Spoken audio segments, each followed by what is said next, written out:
अरे गीता, हमने सुना है कि बैंक की तरफ से कोई मैडम आ रही है। हाँ सुना तो बहन हमने भी है। बैंक कैंप वगैरह लग रही है कोई? हाँ सुना तो था कि कैंप लग रहा है। चलो देखते हैं चल के। चलो अपना काम कर लेते हैं। नमस्ते मैम। नमस्ते।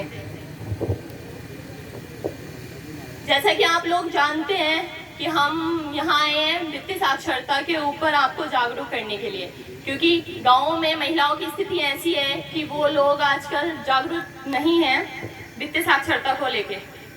तो मैं आपसे कुछ सवाल पूछूंगी, आप उसके सही सही जवाब देना ताकि मैं आपको उचित सलाह दे सकूं।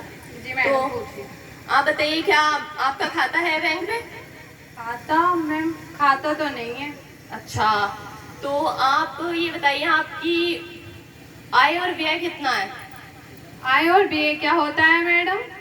आय जो हम अपने साधनों से कमाते हैं उसको हम अपनी आय कहते हैं, और जो हम अपनी ज़रूरतों पर खर्च करते हैं उसे हम व्यय कहते हैं, और जो अपनी ज़रूरतों पर खर्च करने के बाद बच जाता है उसे हम अपनी बचत कहते हैं।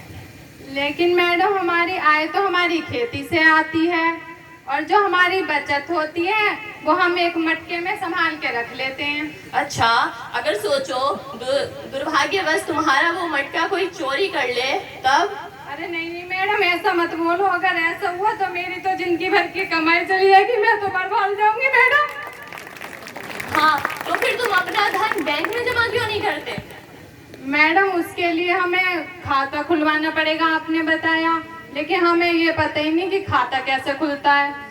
अपनी पास की किसी भी नजदीकी बैंक में जाइए और वहाँ पर खाता खुलवा लीजिए। अपनी इच्छा अनुसार बचत खाता या चालू खाता, कोई भी खाता आप खुलवा सकते हैं। फिर वही बात मैडम, मैं अनपढ़ हूँ मैडम, मुझे कुछ नहीं पता। अब क्या ये आपने चालू खाता और बचत खाता भी, ये क्या होता है?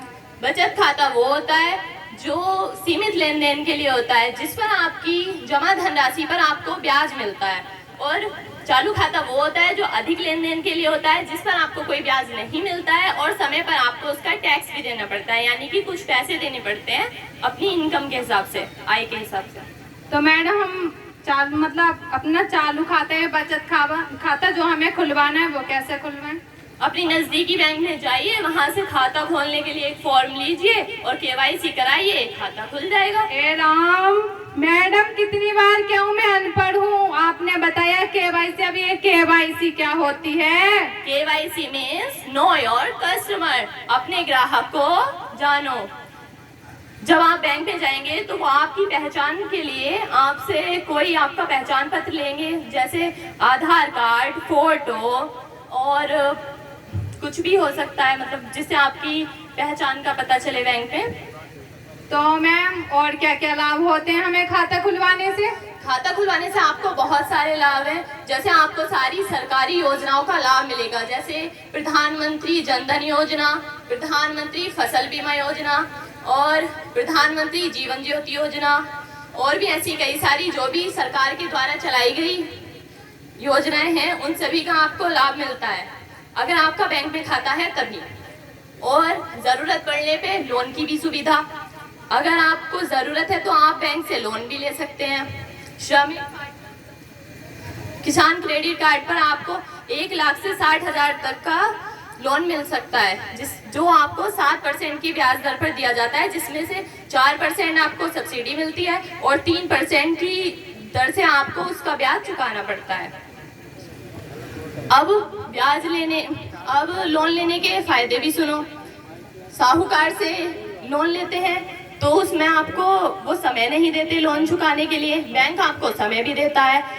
साहूकार महीने भर ब्याज लेते हैं और बैंक वाले प्रति वर्ष की उससे ब्याज लेते हैं। बैंक में एग्रीमेंट बनाकर लोन मिलता है और साहूकार बिना एग्रीमेंट के लोन देता है।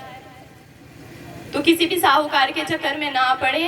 बैंक में सीमित मात्रा में ही आपको कुछ ब्याज देना पड़ता है, बट साहूकार उसमें कुछ घोटाला भी कर देते हैं और आपको अधिक धन उन्हें ज़्यादा देना पड़ता है। और आपकी वित्तीय साक्षरता का मतलब ही है कि आप अपने धन को किस तरह इस्तेमाल करते हैं कि आप उसे सही जगह लगा सकें, आप अपना धन सुरक्षित रख सकते हैं बैंक में। तो बैंक में खुलवाओ खाता, साहूकार से छुड़वाओ नाता। साहूकार से नाता।